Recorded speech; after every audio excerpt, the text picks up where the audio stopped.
இயேசுவின் நாமத்தினாலே synergy mission இந்தியாவினராக உங்கள் யாவரையும் அன்போடு நான் வாழ்த்துகிறேன், வரவேற்கிறேன். சினர்ஜி மிஷன் ஊழியங்கள் இந்தியாவிலே வட மாநிலத்திலே அநேக ஊழியங்களை செய்து கொண்டு வருகிறார்கள். ஸ்பெஷலி மிஷனரிஸுக்கு அவர்கள் உதவி செய்து கொண்டிருக்கிறார்கள். அநேக சபை கட்டப்படாத இடங்களிலே அவங்க ரீச் பண்ணி கொண்டிருக்கிறாங்க. இவர்களுக்காய் நாம் ஜெபிக்க வேண்டியது நம்முடைய கடமையா இருக்கிறது. ஒரு விஷயம் என்னோடு கூட ஜெபத்தில நீங்கள் இணைந்து கொள்ளுங்கள். அன்பான நல்ல தகப்பனே, விசேஷமாய் நாங்கள் வருகிறோம். இந்த சினர்ஜி மிஷன் இந்த ஊழியங்களுக்காய் நன்றி செலுத்துகிறோம். இந்த கடைசி காலங்களிலே ஆண்டவரே, உமக்காய் ஆண்டவரை நின்று கொள்ளுகிற இந்த ஊழியத்துக்காய் நன்றி அப்பா. ஆண்டவரே, இந்த ஊழியத்தின் எல்லைகளை கர்த்தர் நீர் விரிவாக்குவீராக. இந்தியாவில் இவர்கள் செய்கிற அநேக ஊழியங்களுக்காய் நன்றி. அநேக மிஷனரிஸ், அதே போல அநேக சபைகளுக்கு ஆண்டவரை அவருடைய கரங்களை ஆண்டவரை இவர் நீட்டி இருக்கிறார்கள், உதவிகளை செய்திருக்கிறார்கள், ஜெபங்களிலே தாங்கி இருக்கிறார்கள். செய்கிற இந்த ஊழியத்தை கர்த்தர் நீர் பல மடங்கு ஆசீர்வதிப்பீராக. எல்லா தேவைகள் சந்திக்கப்படுவதா, எல்லா பண தேவைகள் என் கர்த்தர் நீர் சந்திக்கும்படியா ஜெபிக்கிறோம். தேவையான ஆள் பலத்தை கொடுங்கப்பா. ஒத்தாசைகளை கர்த்தர் நீர் அனுப்புவீராக. பரத்திலிருந்து ஆண்டவரே, நீர் வானத்தின் பலகணிகளை திறந்து இடம் கொள்ளாமல் இந்த ஊழியங்களை நீங்க ஆசீர்வதிக்க. அப்பொழுதுதான் இந்த ஊழியத்தினால இன்னும் அநேகருக்கு ஒரு பிரயோஜனத்தை ஆண்டவரை ஏற்படுத்த முடியும். ஆண்டவரே, இந்த ஊழியங்களை நடத்துகிற எல்லா ஊழியர்களையும், இதுல ஸ்டாஃப்ஸ், அதே போல யார் யாரெல்லாம் இதுல பொறுப்பா இருக்கிறார்களோ, இந்த ஊழியங்களை கர்த்தர் நீர் நிறைவாய் ஆசீர்வதிப்பாங்க. இயேசுவின் நாமத்தினாலே ஜெபிக்கிறோம் நல்ல பிதாவே.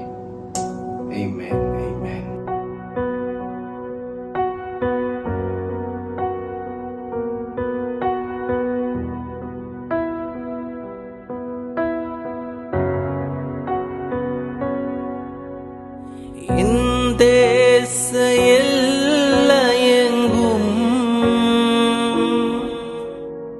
அப்பா நீராள வேண்டும்,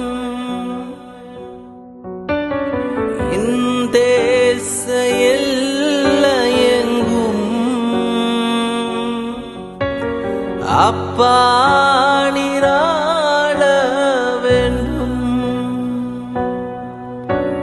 வறுமை எல்லாம் மாறணும், தேசத்தின் வறுமை எல்லாம் மாறணும்.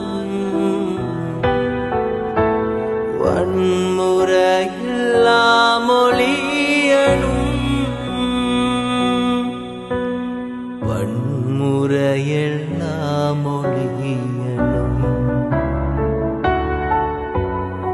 எஜமானனே,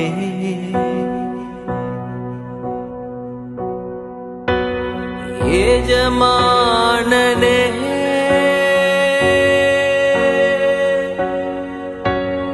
என் இயேசு ராஜனே, எஜமானனே,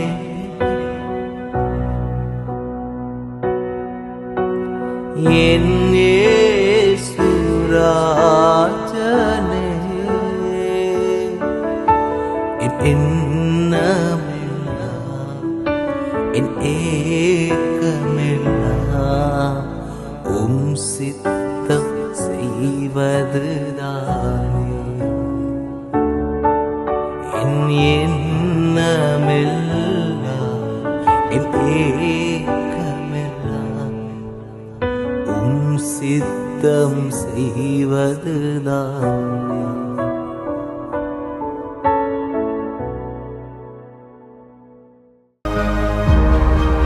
இன்றைக்கு சனிக்கிழமை உலகம் அமைதியானது என்பதை பற்றி சிந்திப்பதற்காக தேர்ந்தெடுத்திருக்கிறோம்.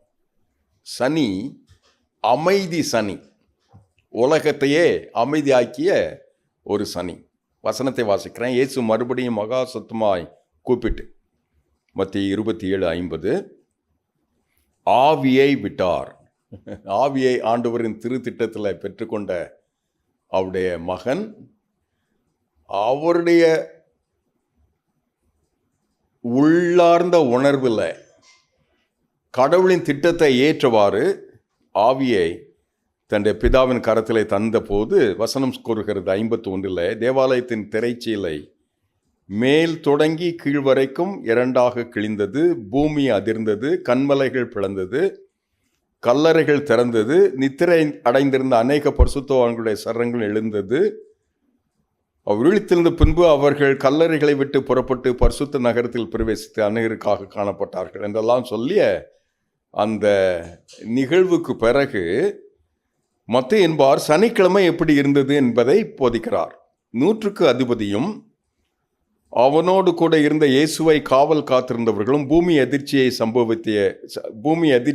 சம்பவித்த காரியங்களையும் கண்டு மிகவும் பயந்து மெய்யாகவே இவர் கடவுளுடைய குமாரன் என்றார்கள். கல்யா அவரோடு கூட ஊழியத்துக்கு வந்த ஸ்திரீகள் தூரத்தில் நின்று தவித்து கொண்டிருந்தார்கள்.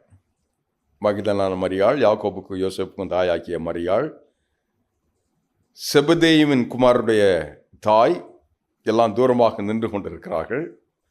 சாயங்காலம் ஆனபோது என்ன நடக்குது பாருங்க.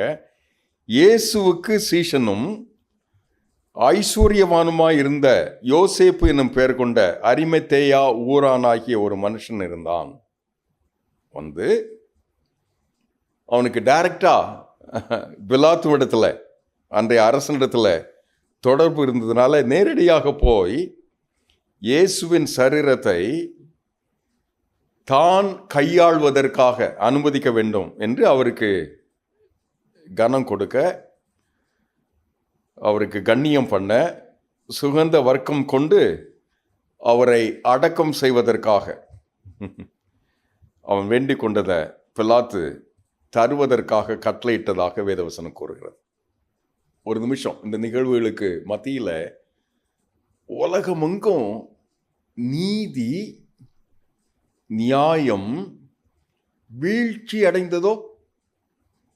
சிலுவையில் அவருடைய திருத்திட்டத்தை அவர் நிறைவேற்றும் போது அக்கிரமம்தான் தழைத்ததோ? அகங்காரம் என்று சொல்லுகிறோமே, அதுதான் வளர்ந்ததோ? துக்கம், தாழாத துக்கம், துயரம் அவருடைய அடியவர்களை முழுமையாக ஆட்கொண்டிருக்கிறது. இவைகளை மேற்கொள்வது எவ்வாறு என்று தெரியாமல் தவிக்கிறார்கள். அதற்குள்ளாக வெள்ளிக்கிழமை இரவு வந்தது. ஆகினால சாபத், ஓய்வு நாள், யூதர்களுக்கான முக்கியமான நாள், ஒன்றும் செய்யக்கூடாது. ஆகினால ஓய்வு நாளுக்காக அவர்கள் காத்திருக்கிறார்கள். ஆனால் இதயத்தில் வன்மம், துக்கம், துயரம், மாளாத உணர்வு அலைகள் வந்து மோதுகிறது. இருந்த ஒரே நம்பிக்கை சாய்ந்து போனதோ? இருள் கவ்வி கொண்டதோ? உலகமெங்கும் இப்படி நடுநடுங்கி பகைத்து நிற்கிறது. ஆனா இந்த நீதி நியாயம் தழைக்காமல் போயிற்றோ என்கிறதை போன்ற ஒரு மலைப்பு நிற்கிறது. அக்கிரமம்தான் காலமெல்லாம் நிலைக்குமோ? அநியாயம்தான் காலமெல்லாம் தழைக்குமோ? நம்பிக்கையோடு எதிர்நோக்கு கொண்டு வாழ்ந்து கொண்டிருந்த தேவராஜ்யத்தின் பிரஜைகள் செத்து போயிற்றோ? நம்பிக்கை இல்லாமல் போயிற்றோ? அக்கிரமத்தின் விளைவுதான் இதை செய்துவிட்டது என்றால் இப்படித்தானோ எல்லாருக்கும், நமக்கும் என்றெல்லாம் கொதித்தெளிந்து கொண்டிருக்கும் போது அமைதியாய், அமெரிக்கையாய் கடவுளின் திட்டத்தை இந்த பூமியில நிறைவேற்றுவதற்காய் கடவுள் வைத்திருந்த அவருடைய சீடராகிய ஒருவர், 100க்கு அதிபதி, பிதாவிடத்தில் போய் இயேசுவின் சரீரத்தை அரிமத்தேயு ஊரானாகிய யோசேப்பு என்று அவரை பெயர் கொடுக்கிறாங்க. பெற்றுக்கொண்ட போது யோசேப்பு அந்த சரீரத்தை எடுத்து துய்ததான மெல்லிய துப்பட்டியிலே சுற்றி தான் கண்மலையில் இதற்காக வெட்டியிருந்த தன்னுடைய புதிய கல்லறையில ஆண்டவரின் அருள் திட்டத்தில் இல்லை, அவருக்கென்று ஒன்றுமே கிடையாது. மனிதனுக்கு கூடுகள் உண்டு, ஆகாயத்து நரிகளுக்கு குழிகள் உண்டு, ஆகாயத்து பறவைகளுக்கு கூடுகள் உண்டு, மனுஷகுமாரனுக்கோ தலை சாய்ப்பதற்கு இடமில்லை என்று சொன்னார். அவரை பின்பற்ற வர விரும்புகிற மனிதர்களுக்கு தன்னுடைய வாழ்க்கையை பற்றி சொல்லும்போது, இதற்காக அவர் வைத்திருந்த கண்மலையில் வெட்டி இருக்கப்பட்ட புதிய கல்லறை காத்திருக்கிறது. அந்த கல்லறையில் அவரை வைத்து யாரும் வந்து அவரை அசட்டை செய்யக்கூடாது என்பதற்காக பெரிய கல், எத்தனையோ டன் என்று ஆய்வாளர்கள் அதை இப்போது ஆய்வு செய்கிறார்கள். கல்லை புரட்டி வைத்து இதற்கு காவல் புரிவதற்காக வந்தது போல மகதலேனா மரியாளும் மற்ற மரியாளும் அமர்ந்திருக்கிறார்கள். இந்த சரத்திற்கு செய்ய வேண்டிய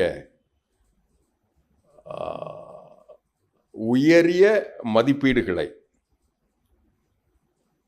செய்துவிட்டு அங்கு காத்திருக்கும் போது கடவுளின் திருத்திட்டம் விடியலுக்காக காத்திருந்ததாக வேதவசனம் கூறுகிறது. ஆயத்த நாளுக்கு பின்னான மறுநாளில் பிரதான ஆசாரியர் பரிசேயர் பிதாவிடத்தில் வந்து, இவன் எத்தன், இவங்களெல்லாம் இவன் எழும்பியிருப்பான் என்று சொல்லி அவருடைய விசுவாசிகள் உடனடியாக நம்புவதற்கு வழி இல்லை.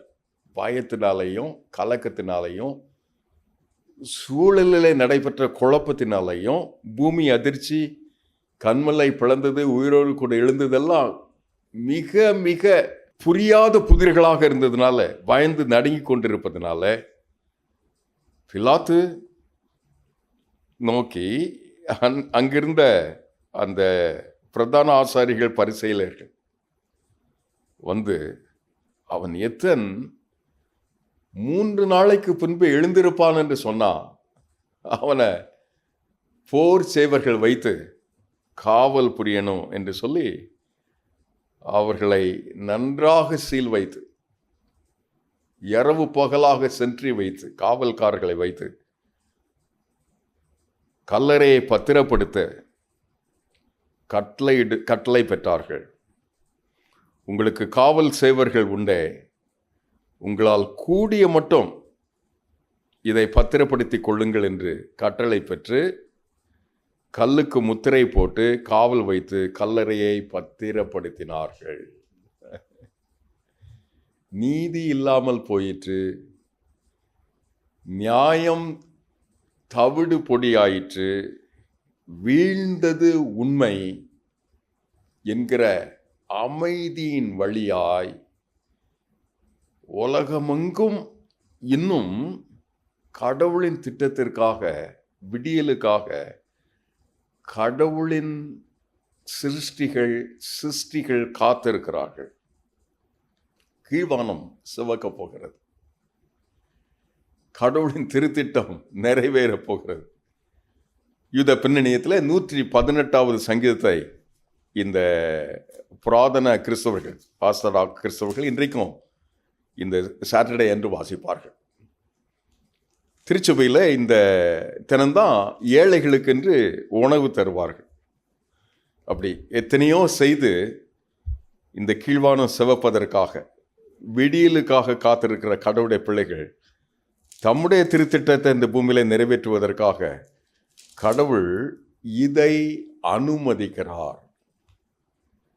அநீதி வீழ்ந்தது போல, நியாயம் கெட்டது போல, ஓங்கிய புயம் அக்கிரமமாய் வன்மமாய் வீழ்ந்தது போல, இருளும் நம்பிக்கை இன்மையும் மனிதர்களை சூழ்ந்து கொள்வது போல வாழ்வதற்கு வாய்ப்பு இருக்கிறது. அதற்காக இங்கே ஒரு சனிக்கிழமை இருக்கிறது.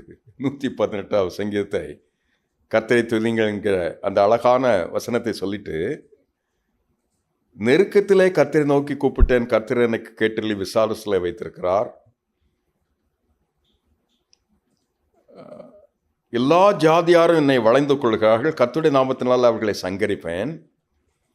என்னை சுற்றிலும் வளைந்து கொள்கிறார்கள், கர்த்தருடைய நாமத்தினால் அவர்களை சங்கரிப்பேன். தேனீக்களை போல என்னை வளைந்து கொள்கிறார்கள், முள்ளில் பற்றின நெருப்பை போல வளைந்து கொள்கிறார்கள். கர்த்தருடைய நாமத்தில் அவர்களை சங்கரிப்பேன் என்றெல்லாம் சொல்லிட்டு, கர்த்தர் என் பலனும் என் ரட்சிப்பும் கீதமானவர் என்கிற நம்பிக்கையின் சங்கீதமா இதை பாடி கடவுள் வைத்திருக்கிற அந்த திருத்திட்டத்திற்காக காத்திருக்கிறவர்களாக, வீடு கட்டுகிறவர்களால் ஆகாது என்று தள்ளின கல்லை மூளைக்கு தலைக்கல்லாயிற்று என்கிற தீர்க்க தரிசனம் நிறைவேறுவதற்காய் கர்த்தரின் வலதுகரம் உயர்ந்திருக்கிறது. கர்த்தரின் வலதுகரம் பராக்கிரமம் செய்யும். நான் சாவாமல் பிழைத்திருப்பேன், கர்த்தருடைய செய்கைகளை விவரிப்பேன் என்று அதற்காக காத்திருந்து 26வது வசனம் சொல்லுது பாருங்க. கர்த்தருடைய நாமத்தினாலே வருகிறவர் சோத்திரிக்கப்பட்டவர். கர்த்தருடைய ஆலயத்திலிருந்து உங்களை ஆசீர்வதிக்கிறோம். கர்த்தர் நம்மை பிரகாசிக்கிற தேவனாயிருக்கிறார். பண்டிகை பலியை கொண்டு போய் பலிபீடத்தின் கொம்புகளிலே கயிறால் கட்டுங்கள். நீரின் தேவன், நான் உம்மை துதிப்பேன். நீரின் தேவன், உம்மை உயர்த்துவேன். கர்த்தரை துதிங்கள், அவர் நல்லவர், கிருபை என்றும் உள்ளது. இப்படி ஆண்டவரை துதித்து கொண்டாடி மௌனமாக இருக்கலாம், சனிக்கிழமையில துக்கமாக இருக்கலாம், நொந்து போனவர்களாக இருக்கலாம், எல்லாம் பறி போனவர்களாக இருக்கலாம், எந்த எதிர்நோக்கும் நம்பிக்கையும் அற்றவர்களாக இருக்கலாம். ஆனால் இந்த ஆர்த்தடாக்ஸ் கிறிஸ்தவர்கள் இந்த 118வது சங்கீதத்தை சனிக்கிழமையில் இந்த ஆயத்த நாளாய் கடவுளின் திருத்திட்டத்தை ஏற்கிறவர்களாய் பாடி விடியலுக்காக காத்திருந்தார்கள். கீழ்வானம் சிவப்பதற்காக காத்திருந்தார்கள். வல்லமைக்காக காத்திருந்தார்கள். அவருடைய மகா வல்லமையான பிரகடனத்துக்காக இதெல்லாம் எப்படி நடக்கும்னு தெரியாது, அதை பற்றி எந்த சூழலும் இல்லை. ஆனால் நம்பிக்கையோடு கூட ஸ்தோத்திர பாட்டை பாடி அவர்கள் காத்து கொண்டிருந்தார். அப்படிப்பட்டவர்களாய் சனிக்கிழமையின் அமைதி அநீதிக்கான அங்கீகாரம் அல்ல, அநியாயம் தோற்று போனது என்பதை சொல்வதற்காக, நீதி வீழ்ந்து போயிற்று என்று யாரேனும் சொல்வார்கள் என்றால் அல்ல என்பதற்காக ஒரு நேரம் எடுத்து அங்கு காத்திருக்கிறது அந்த இரவு. கடவுளின் துக்கம், துயரம், ஆழா துயரம் இவைகளை சாதாரணமாக சரீரமாக மாம்சத்தில் சுமந்திருந்த அவருடைய அடியவர்கள், உடன் ஊழியர்கள், தன்னுடைய தாய், தன்னை அறிந்திருந்த அவரை பின்பற்றி வந்த அவருடைய பிள்ளைகள் பயத்தில், குழப்பத்தில், நடுக்கத்தில் கடவுளின் திட்டத்தை இந்த பூமியில் நிறைவேற்றுவதற்கு விடியலுக்காக காத்திருக்கிறார். நம்ம நாட்டில் அப்படிப்பட்ட ஒரு கொண்டாட்டத்துக்காக கடவுளின் திட்டத்தில் மனிதர்களை ஆயத்தம் செய்வதற்கு இப்போது அவர்கள் சந்திக்கிற அநீதியை, அநியாயத்தை, வீழ்ச்சியை, மௌனத்தை, ஒன்று இல்லாட்டாலும் கொடுங்கோலை, அக்கிரமத்தை, அருவருப்பை, கடவுளால் ஒரு இம்மியும் சகிக்காத அநியாயத்தை, துளி அளவும் அனுமதிக்காத அவருடைய அருவருப்பை, இவைகளுக்கு செத்துப்போன இனமாக வாழ்ந்து கொண்டிருக்கிற அந்த இனங்களின் மத்தியில் கடவுளின் விடியலை சொல்லுவதற்காக ஆண்டவர் நம்மை அழைக்கிறார். ஒரு இரவு, ஒரு பகல், 3ஆம் நாள் விசுவாச பிரமாணத்திலே சபை 2000 ஆண்டுகளாக திரும்ப திரும்ப திரும்ப கூடி வரும்போதெல்லாம் அவர்கள் அறிக்கையிட்டது போல, மரித்தோரிடத்தில் அவர் வீழ்ந்தார். பொந்தி பிலாத்தின் காலத்தில், குறிப்பிட்ட ஒரு கால இடைவெளியில் இது நிகழ்ந்தது என்பதை நான் விசுவாசிக்கிறேன். அவர் மரணத்தில் தன்னை ஊற்றினார் என்பதை விசுவாசிக்கிறேன். அது அவ்வளவு கடினமான எல்லையாக இல்லை, கடுமையான காலமாக இருந்தது. அதை நான் நம்புகிறேன், அதை ஏற்கிறேன். ஆனா விடியலுக்காக, அந்த விடியலை விடியலுக்காக காத்திருக்கிற மக்களுக்காக, கீழ்வானம் சிவப்பதற்காக, யூத ராஜசிங்கமாக அவருடைய திருத்திட்டத்தை வெளிப்படுத்துவதற்காக நான் காத்திருக்கிறேன் என்று இந்த அமைதி சனி எனக்காக காத்திருக்கிறது. இந்தியாவில் இன்னும் இப்படிப்பட்ட விடியலுக்காக காத்திருக்கிற இனங்கள் 2500க்கும் அதிகமானவர்கள். அவர்கள் இனத்தில் இன்னும் வெகு தூரமான எல்லையில், குஜராத்தில் ஒரு எல்லையில் ஊழியம் செய்கிறோம். 10,000 பேருக்கு ஒருவர் கூட இன்னும் இயேசு என்ற நாமத்தை சொல்ல தெரியாது. சரித்திரபூர்வமாக எங்கேயாவது ஒரு நல்ல புருஷர் என்று கேள்விப்பட்டிருப்பார். ஆனால் அவர்களுக்கு விசுவாசிக்க, அவருடைய வாழ்வோடு ஒன்றித்த ஒரு தேவைக்காக பொருத்த தெரியாது. அப்படி அவர்களிலே வாழ்வதற்கு யாரும் இல்லை. போர்பந்தர் துவங்கி காந்தி மகான் பிறந்த அந்த ஊரில் இருந்து காந்தி நகர் என்று அழைக்கப்படுகிற குஜராத்தின் தலைநகர் வரைக்கும் இருக்கிற அத்தனை மாவட்டங்களிலேயும் எல்லைகளிலேயும் 10,000 பேருக்கு ஒருவர் கூட இந்த இயேசு என்கிற பதம் அவர்களுடைய கலாச்சாரத்தில், அவருடைய சமூக ரீதியில், அவருடைய அன்றாடக தேவையில் அவர்களுக்கு தேவைப்படுமாற் போல, புரியுமாற் போல, தடவியாகிலும் அவர் கண்டுபிடிக்குமாற் போல அவர் சொல்லப்படவில்லை. அங்கே ஊழியம் செய்கிற என்னுடைய அன்பு நண்பர் என்னை அழைக்கும் போது சொன்னார், இந்த எல்லையில் 100 திருச்சபை ஸ்தாபிக்கணும்னு ஆண்டவர் எனக்கு ஒரு தரிசனம் தந்தார். நாங்கள் சபையாய் 47 குடும்பம் காந்தி நகரில் ஆண்டவர் நோக்கி நிற்கிறோம். இந்த 47 குடும்பமும் இணைந்து இங்கே இருக்கிற 100 நகரங்களில், பட்டணங்களில் இந்த இயேசுவை சொல்லும் மகத்தான மக்கள் இனங்களை உருவாக்க வேண்டும் என்பதுதான் எங்களுடைய ஆசை. அதுக்கு சைவம் மட்டும் சாப்பிடுகிற ஊழியக்காரர்கள் எனக்கு வேணும், தர முடியுமான்னு கேட்டார். எல்லாம் விட்டுட்டோன்னே பீஃப் சாப்பிடாத, முட்டை கூட சாப்பிடாத ஒரு வாழ்க்கை நெறிக்கு அழைக்கிறீங்களா என்பது போல என்னை ஒரு ஏக்கத்தோடு பார்த்த அந்த இளம் தங்கைமாரை நான் நினைவு கூறுகிறேன். விடியலுக்காக இனங்கள் காத்திருக்கிறது, பிராந்தியங்கள் காத்திருக்கிறது, மாநிலங்கள் காத்திருக்கிறது, பட்டணங்கள் காத்திருக்கிறது. சனிக்கிழமை நீதி வீழ்ந்தது, நியாயம் தகர்ந்தது அல்ல, விடியலுக்காக அமைதி தவழ்கிறது. ஜெபிக்கலாமா? பரம தகப்பனே, இத்தனை தேவையோடு கூட இந்த வாரத்தில் இப்படிப்பட்ட நிலையில் என் தாய், தந்தை, என் சகோதரி, சகோதரன் சிறார் இந்த தியானத்தில் இணைந்திருக்கிறார்களோ, அவருடைய தேவையில நீர் வந்து உள்ளிறங்கி குறுக்கிட்டு நீதி செய்ய, நியாயம் செய்ய, வீழ்ந்து போன அவருடைய நம்பிக்கை இருள் எழும்பி வர, விடியலுக்காக உம்முடைய மகத்துவம் அவர்களுக்கு தரப்பட வல்லமை தாரும், கிருபை தாரும், வந்திறங்கும். இயேசுவின் நாமத்தில் ஜெபிக்கிறோம் நல்ல பிதாவே.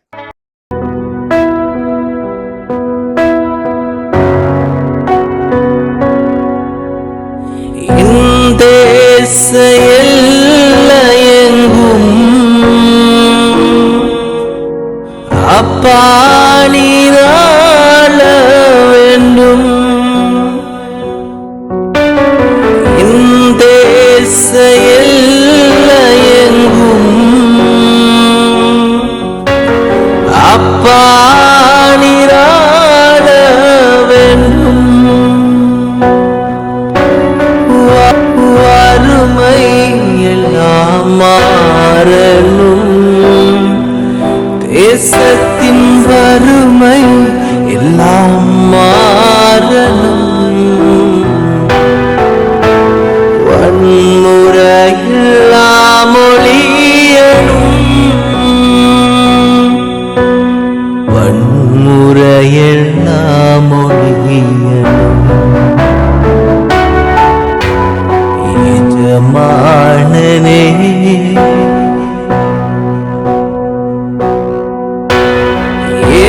எஜமானனே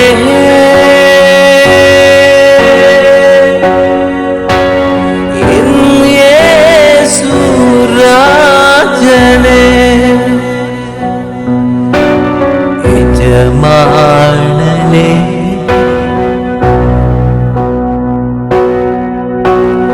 என் இயேசு ராஜனே என் எண்ணமெல்லாம் என் ஏக்கமெல்லாம் உம் சித்தம் செய்வதுதானே என் எண்ணமெல்லாம் என் ஏக்கமெல்லாம் உம் சித்தம் செய்வதுதானே